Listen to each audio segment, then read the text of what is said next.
Welcome back, guys. Well, I'm starting to feel like I am in the twilight zone here in the Southwest Florida real estate market. What a crazy season that we're having currently. We have so many homes listed for sale, but as I've told you guys, there's a lot of people here looking to buy.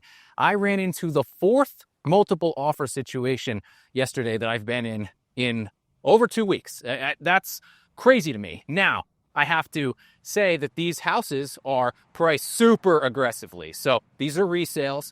And honestly, if you get real aggressive with your pricing right now, you're going to get a bunch of showings.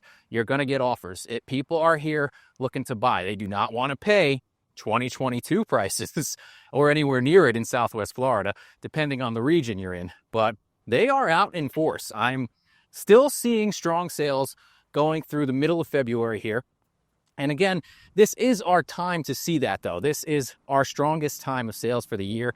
It's just stronger than it's been for the previous years. 23 and 24 were not super hot, but right now things are moving. But with that also being said, even though we have more homes going under contract, they're going under contract at lower prices, which is dragging all of our comparables down. So we're selling more homes than we have over the past 2 years. But the prices are still falling because people want deals. So I don't know what has caused so many people to get off the fence this season. I know everybody has their own suspicions about that, and you can debate it in the comments. Let me know what you think, but it does seem to be increased activity.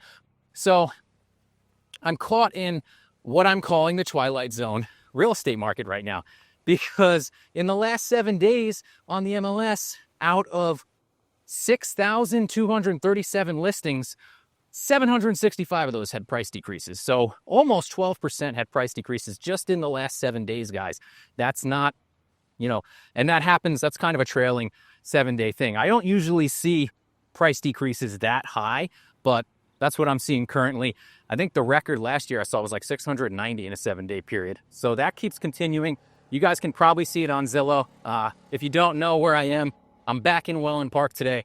I have a friend of the channel, customer actually getting ready to close on a place here in Welland Park Golf and Country. And I just felt like if I tried to film in there, I don't know, they may throw me out. So I'll film on the outside of it. I didn't want, it's a private community.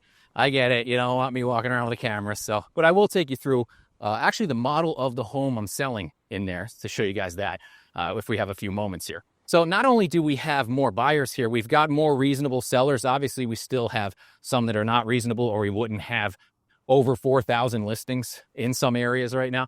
But even if a seller lists their house at a price that's ridiculous, it takes time before you can consider getting aggressive on these homes. And if something's been on the market 3 days, it doesn't really matter if it's grossly overpriced.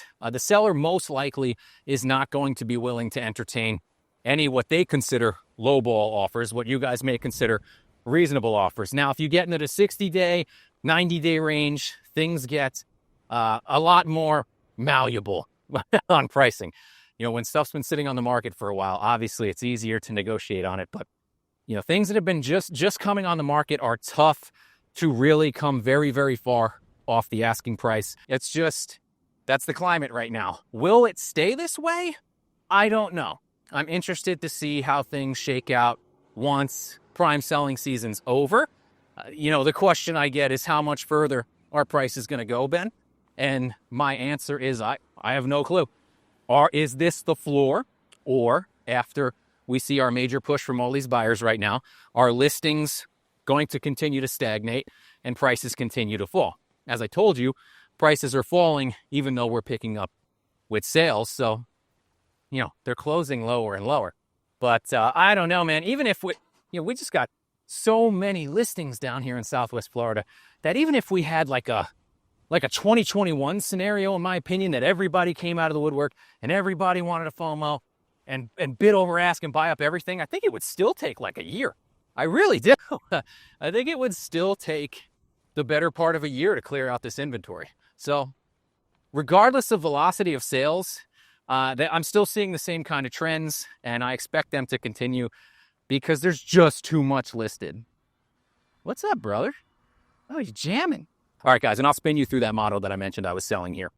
Okay, friends, so this is the Bogavia 2 model by Lennar. It's a 3-bed, 3-bath, 2,700 square feet plus in here. As you can see, massive, great room. I love the view here. You can see the entire house. You've got a very spacious living area. The dining is behind us, but there's also another breakfast nook in the back we'll take a look at. Right here off the entryway is an office. It does have a closet. You could use it as a bedroom, but when it has the double doors, it's usually a study, den, office. Again, there's your main dining area. Swing you through the living room here. What I like about this house is mostly every area here, you're going to get a great view of the pool. You can see the triple sliders to my right. We will take you back out there in a little bit. We're going to tour through this house first. You do have the little breakfast nook over here on the right. Nice size kitchen. I like the shape of the island as well. We'll go through the primary bedroom first. Kind of standard closets, nothing too crazy here for a hallway, but still very roomy. You do get a pool access door on this as well. I like the 3 accent windows.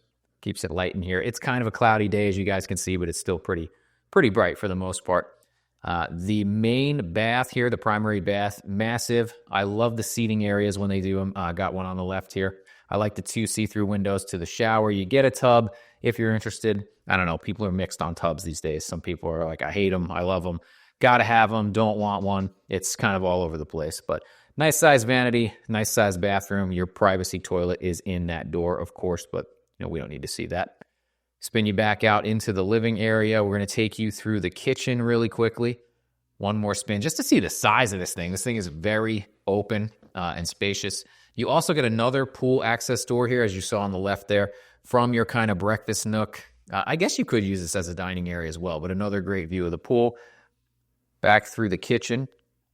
And since this is a split floor plan, you get the primary and the den on one side. And then you get this kind of like, it's almost like it's like a trifecta wing here. You have both guest bedrooms on the left and right there. The pass through to one of them from the guest bath. Here's your laundry. This is your garage entrance. You get a utility sink. I don't go in the garages. I know some people are like, go in the garages, but on the models, sometimes they're just, their office stuff in there. So this is a good-sized guest bedroom. It gets the pass-through to the bathroom there. If you don't feel like coming around the corner and just walking that way, you can go right through the door there. And then the third bedroom not only gets its own pool access sliders, it also has its own bathroom. So this could be an in-law suite as well, but you can also use this. It's primarily designed as the pool bath. But it's really cool that it's kind of got its own little live-in area here. You're kind of self-sufficient. You're close to the kitchen. You're not going to, disturb anybody in the primary suite. So it would really be a great in-law suite as well, I think. And I'll take you out this way to the pool. You can see they got some nice pavers here. This is a very large pool area. This is a nice size dining area. You can put an outdoor kitchen here. In fact, my customers are going to do that are purchasing this model. But there's still a lot of space. There's just a ton of space out here. I really like this area. And you got a lot of seating. Again, kind of cloudy for the pool today. Wish we got more sun, but we'll get back to the video. Further insanity that I'm seeing is agents call me as I show a property and tell me how motivated the sellers are. And that basically pleading for any offer, giving away the farm, telling me, oh, they already bought another house. They got to go. They need to get out of this. They need to get out of this. Give us anything. And then we make an offer that's reasonable, according to the comps, and they hard counter. Like they barely come off the price at all. I'm like, I thought you said these people were motivated. So, in that specific instance, we walked away. There was 20 other houses just like that one that the buyer was interested in. And that's where I'm like, don't you guys know this? So, and they went and they considered purchasing another house. And every day, the agent came back and asked, hey, listen, okay, they'll come down. Like 3-4 days in a row, they came back with a lower price than what they originally counted on. And by that time, the buyer had moved on. So like a bird in a hand, guys. You know what I mean?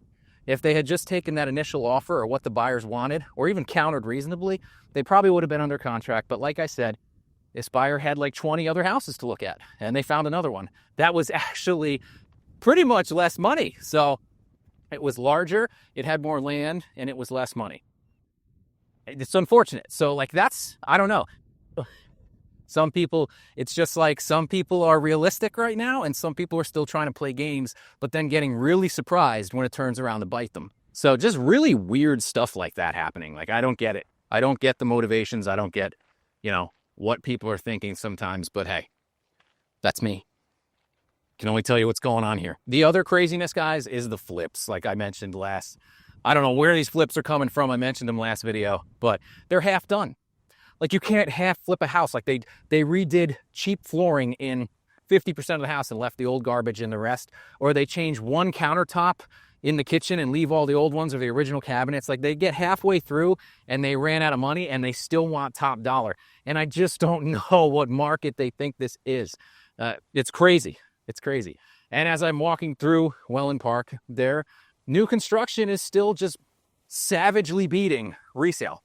Now, these aggressively priced homes that I'm telling you are getting bidding wars or multiple offers on them, those are the ones that are outcompeting new construction. That's actually making people look and go, oh, this is such a good deal. Even compared to new construction, I'm going to take a swing at it, which I didn't anticipate. Things are getting slashed rather drastically in a lot of resale situations.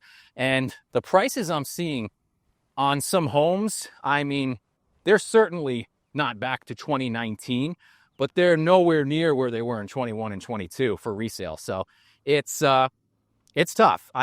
It's like, if you bought in 22 around here, Southwest Florida, it's hard to get out of right now. It's hard to get out of. All right, guys, that's all I got for today. If you like this video, give me a like, share, subscribe, and I'll see you next time.